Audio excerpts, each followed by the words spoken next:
Hey everybody, this is Stacy Rogers, candidate for governor of Kansas, and I wanted to tell you about something. I did a interview with a paper earlier this week where I submitted some responses to them, and they were in direct relationship to the debate questions, the debate that I did not take part in.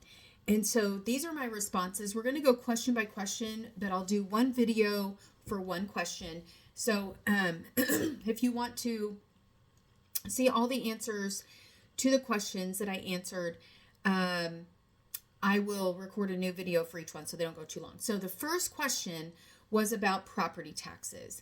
And if you watch my original rebuttal video, I talked about how we are band-aiding issues in this state. We put legislation on top of legislation in the hopes of making a difference, but without really addressing the root causes of why property taxes rising. So I'm going to read you my response to the paper so you have it verbatim, and this will be coming out, I don't know when. It'll be coming out soon.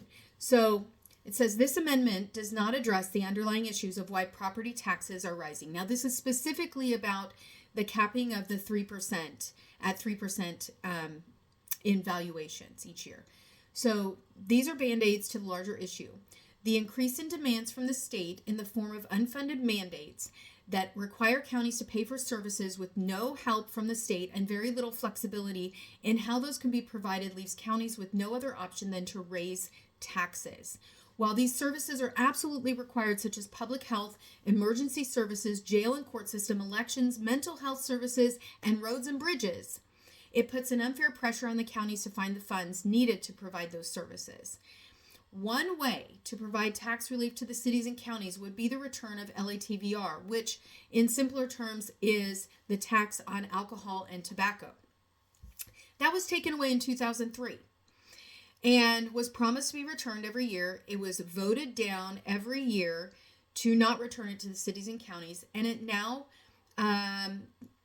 is in the billions of dollars that it actually owes the cities and counties. In 2024, they scrapped the whole thing altogether and said, we're never giving it back to you, and we are not paying you what we owe you. So returning it would have an immediate and direct impact on property tax. And I'm going to use Leavenworth as an example because I happen to know their numbers, but we could get numbers from across the state. So just simply restarting LATVR in Leavenworth County alone would drop the mills by 8 mills. That would make an immediate impact on your property taxes.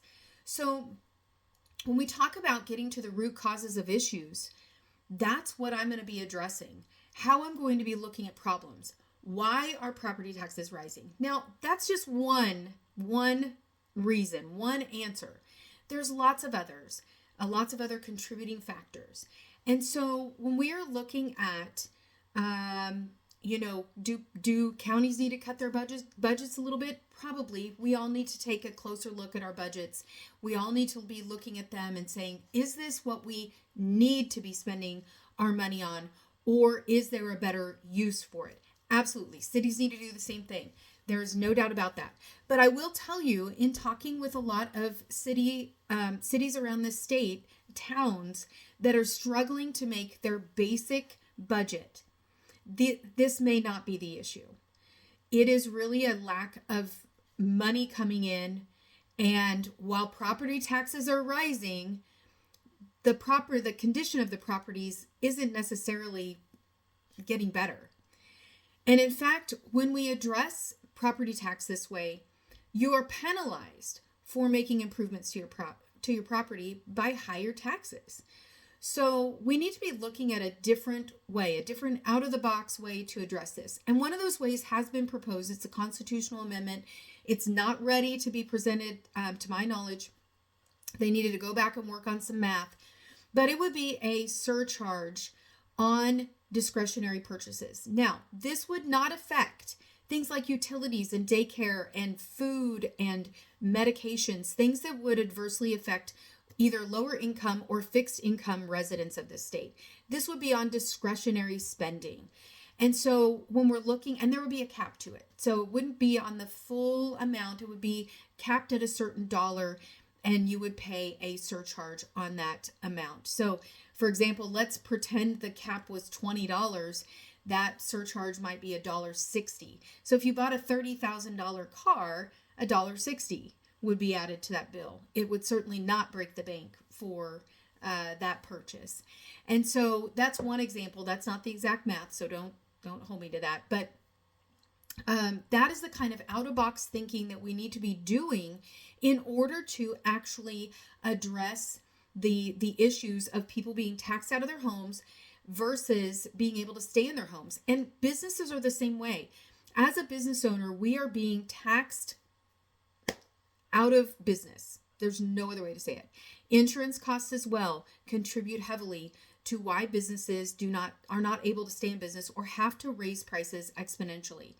So again, as we go forward, I will be looking for those ways to actually address the root cause of property tax rising and how we can still support our cities and counties with the funds that they need in order to keep the cities and counties running. That's all I have for you this evening. I hope you have a great one. Bye.